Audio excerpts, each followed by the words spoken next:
There was also another point you brought up regarding the structure and organization of the chapters. If I could just comment on this, I think the issue really just comes down to the fact that, well, excuse me, basically there's, how do I explain it? You have the global level, which is, of course, the global site, and then we move down to the international level, which are all the countries, and then it moves down to a state or territory level, and then it moves down into the cities and towns.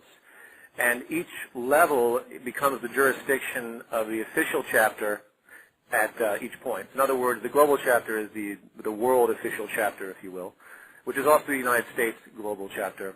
And then all the states fall under that jurisdiction, while the state chapters under each state come towns. For example, in Canada, we have tons and tons of territories that are falling under the Canadian global site. They've done a tremendous job. And likewise, if there's any smaller territories, which could be very possible, they would fall under those sub-territories. I hope that makes sense. And do you agree with that, Gilbert? I think that's a good process for this, for organization. It expands responsibility, but I think it's good.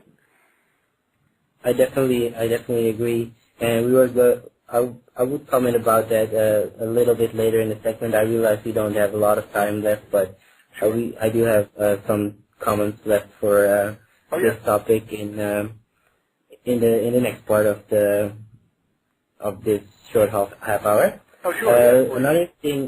Another thing I would want to address is, as I've talked about information integrity on web pages. What I would like to address is that a lot of emails that I've been getting, and well, like you said earlier, Peter, you've been noticing a slight decrease from the chapter emails, and yes, I've certainly been having them. So thank you very much. Sorry about that. But no problem. I have to do it. We're going to expand your team as well. I know that there's other people you've been working with that you've denoted to me, and I'm going to make sure that you get a lot more help, because I know that I'm doing the best I can, and you're certainly doing the best you can. But don't worry, we're going to expand. But keep going. Yeah, thank you. And yeah, that's definitely one thing I'm looking forward to as well, because I have been visiting a lot of chapter meetings, and it's not good for my biological clock. But anyhow, what I was what I wanted to tell is the need for quality info on web pages is very important. We've been getting emails from chapters or people who want to start a chapter, and basically the thing that I tell everybody who wants to start a chapter is to take a look at the guide and start up a website.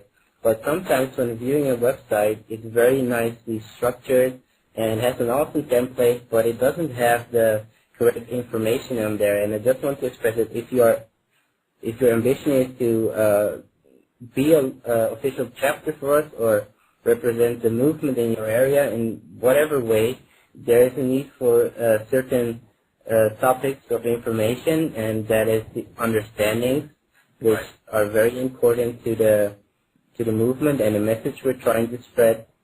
The graphics is of some importance, but I mean, you don't have to have a flashy website as long as it looks clean and has a similar structure as the website, and make sure you don't have any.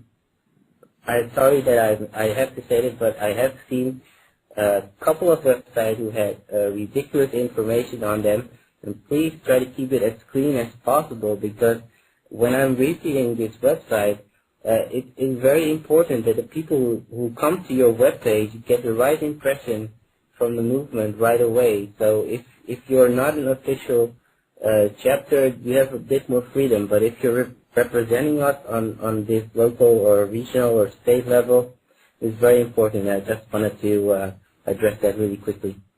Oh, I couldn't agree more, and that's something I monitor as well.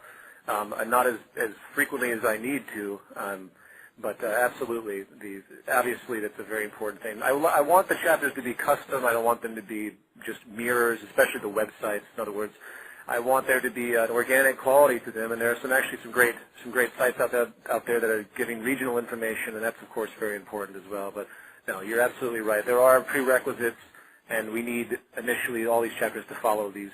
And obviously, the chapters guide that you've created is the best thing to email to these people to make sure they understand. And there are plenty of other subchapters, by the way, I want to throw out there, excuse me, plenty of other chapters out there, sub or not, that, or excuse me, official or not, that I have sitting on the sidelines. And if you're listening and I have contacted you and I've explained to you most likely that your site's not up to par, please get back in contact with me whenever you can, because I'm waiting for a lot of contacts from people out there. I don't have time to keep re-emailing people. So if you're listening, please get back in contact so I know the status of your chapter. If chapters are dormant, there's no response, I'm just going to have to erase the connection and then get somebody else to fill in that blank, obviously. So.